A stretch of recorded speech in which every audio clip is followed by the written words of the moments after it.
Assalamualaikum warahmatullahi wabarakatuh. Di sini kami akan mempresentasikan hasil penelitian kami dengan judul Upaya IndiHome dalam mempertahankan dan meningkatkan citra dengan sistem manajemen komunikasi. Sebelumnya, kami mengucapkan terima kasih kepada Ibu Vina Dartina, Esos MPD MIKOM, selaku dosen pengampu mata kuliah Komunikasi Manajemen.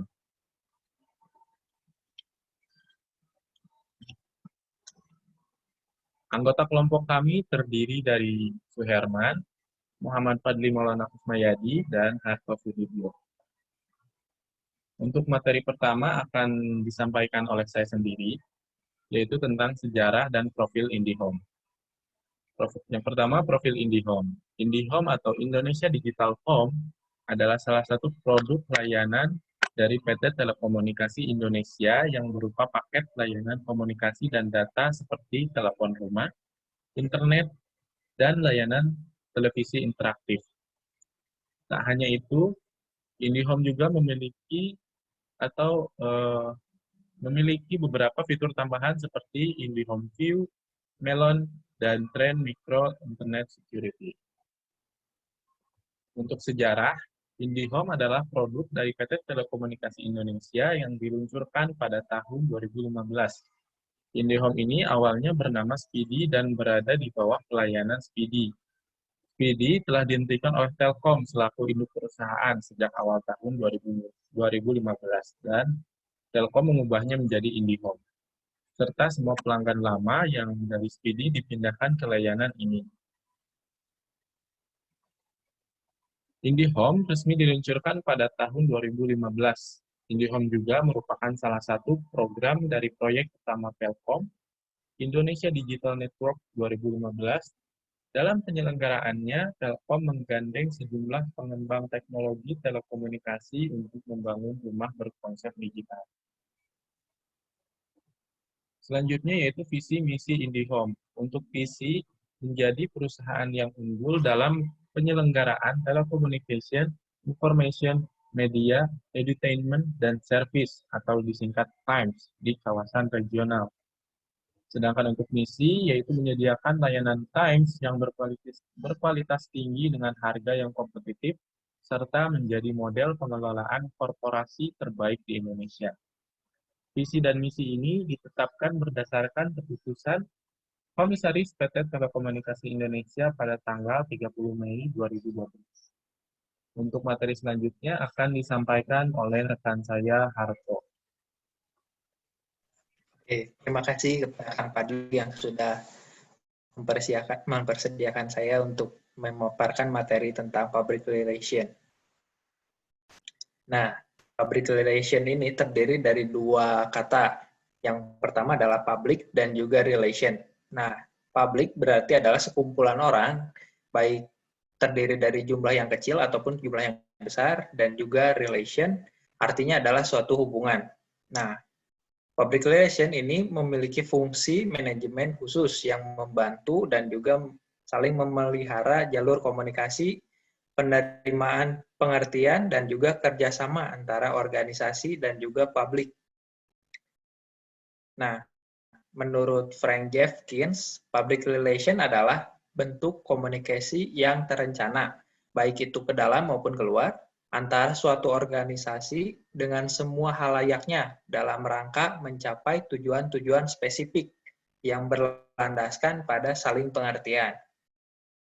Lalu menurut Seidel, public relation adalah proses yang kontinu dari usaha-usaha manajemen untuk memperoleh goodwill dan juga pengertian dari customer, karyawan, dan juga publik dengan mengadakan pernyataan-pernyataan. Bisa lanjut, Kang? Nah, yang berikutnya ada citra pada perusahaan. Nah, citra adalah suatu gambaran keseluruhan. Jadi bukan suatu sekedar citra dari produk dan juga pelayanan, tapi adalah suatu gambaran ataupun penilaian seseorang terhadap organisasi ataupun perusahaan. Nah, jadi PR ini juga bertujuan untuk membangun citra perusahaan yang positif dan juga lebih dikenal oleh publiknya. Nah, terus juga keberhasilan ini dipengaruhi oleh bidang marketing dan juga CSR. Nah, Telkom Group ini juga berupaya mengembangkan IndiHome menjadi produk dan layanan unggulan melalui program More for Less. IndiHome juga meraih Top Brand Award. Nah, jadi IndiHome mendapatkan penghargaan sebagai Outstanding Achievement in Building in the Top of Brand. Lanjut. Nah, brand dan branding perusahaan. IndiHome adalah penyedia jasa layanan telepon rumah, internet rumah, layanan TV interaktif. IndiHome ini sudah banyak melayani pemasangan di seluruh Indonesia dengan berbagai macam paket dan juga promo yang disediakan. Nah, hal-hal yang dilakukan oleh IndiHome dalam usaha branding adalah pemasangan baliho, iklan melalui videotron seperti di Jalan Surapati. Lalu ketika ada acara atau bazar, IndiHome juga menyediakan stand-stand yang dapat dikunjungi oleh para pengunjung. Selain itu juga IndiHome melakukan usaha branding melalui sosial media dan juga YouTube channel.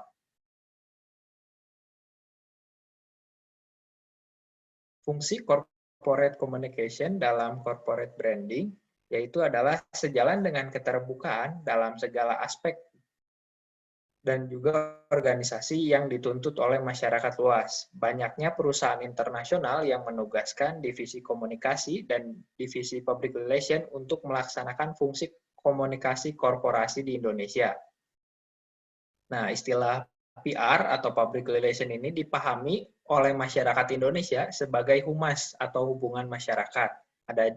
Ada juga perusahaan yang lebih memilih menyebut petugas yang berhubungan dengan halayak atau public affair. Nah, baik swasta maupun BUMN memilih kata yang lebih tepat, yaitu divisi komunikasi.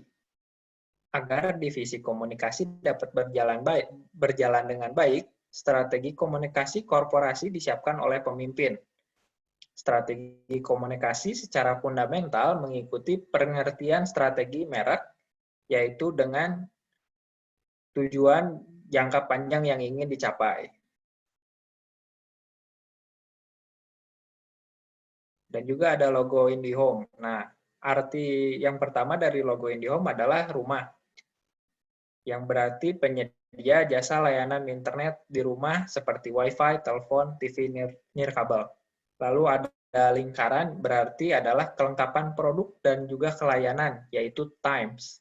Telecommunication, information, media, edutainment, dan juga service. Ada arti warna. Arti dari warna merah menggambarkan adalah berani, cinta, dan juga energi. Warna merah juga memiliki makna yang optimis dalam menghadapi tantangan dari perusahaan.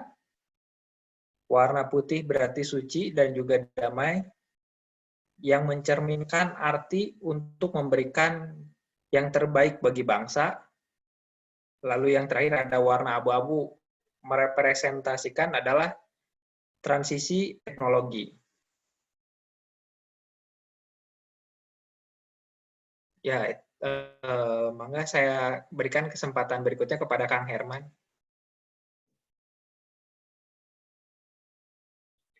Baik, terima kasih Kang Harto. Selanjutnya saya akan memaparkan tentang corporate social responsibility. Jadi, corporate social responsibility adalah sebagian komitmen bisnis untuk berperan mendukung pembangunan ekonomi, bekerja sama dengan karyawan dan keluarganya, masyarakat lokal dan masyarakat luas untuk meningkatkan mutu hidup dengan berbagai cara yang menguntungkan bagi bisnis dan pembangunan. Atau CSR juga biasa disebut tanggung jawab sosial, yang merupakan konsep bahwa perusahaan memiliki satu tanggung jawab sosial terhadap komunitas dan lingkungan dalam segala aspek operasional perusahaan, seperti terhadap masalah-masalah yang berdampak pada lingkungan seperti polusi, limbah, dan keamanan produk dan tenaga kerja. Pada dasarnya, CSR tidak hanya terbatas pada pemberian dana kepada masyarakat dan lingkungan sosial saja, tetapi juga meliputi menjaga hubungan jangka panjang yang baik dengan para pihak yang terkait dengan perusahaan.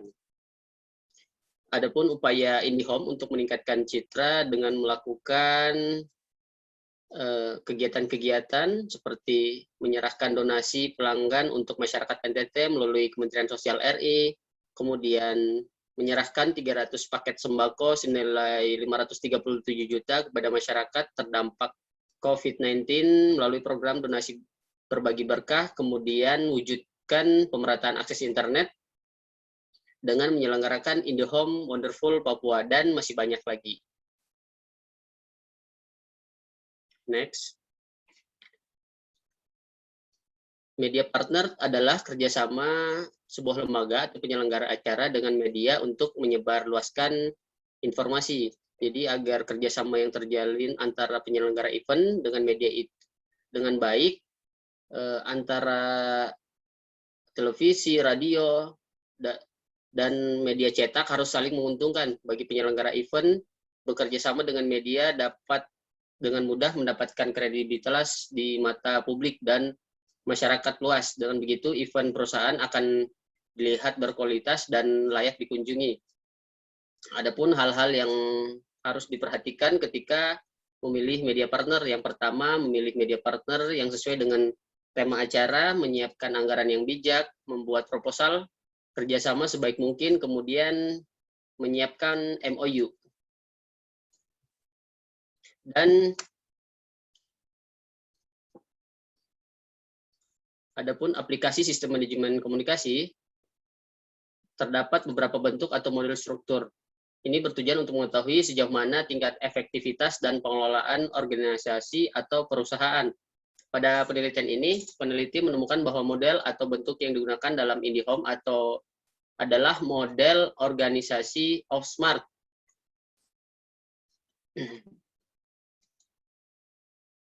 Adapun struktur organisasi dari unit Home Service 1 Witel Bandung, yang pertama manajer Home Service 1 Bapak Suhari Jono, kemudian asisten manajer partnership dan agensi Ibu Rosa, kemudian ada asisten manajer apart dan premium cluster Ibu Sri Lestari, kemudian kepala unit bisnis Cicadas Lembang Ibu Ulil Albab, kemudian kepala unit bisnis Dago Hegarmana adalah Ibu Messi.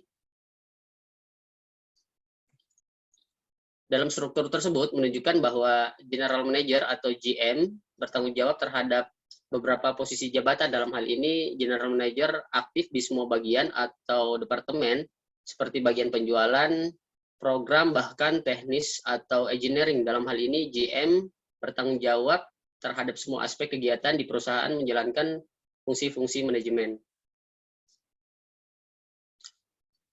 Adapun fenomena sistem manajemen komunikasi sejalan dengan paparan mengenai penerapan sistem manajemen komunikasi di perusahaan atau organisasi.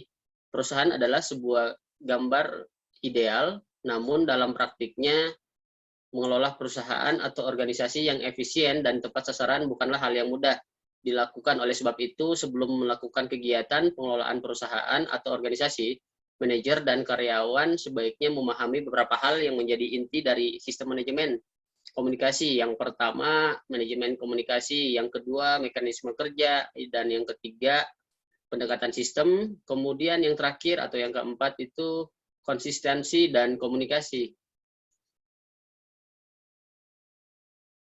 Aktivitas atau pengelolaan perusahaan dan organisasi adalah kegiatan melibatkan seluruh komponen perusahaan, pimpinan, manajer, dan staf untuk mencapai standar mutu dan standar kinerja yang maksimal. Seluruh komponen perusahaan atau organisasi harus mempunyai kesamaan visi dan misi dalam mendukung seluruh kebijakan perusahaan atau organisasi.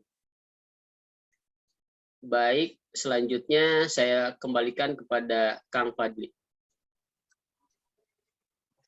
Baik, itulah pemaparan materi dari kelompok kami. Semoga dapat menambah wawasan serta ilmu. Dan juga saya ucapkan mohon maaf bila ada kesalahan kata. Wabillahi taufiq wal hidayah. Wassalamualaikum warahmatullahi wabarakatuh.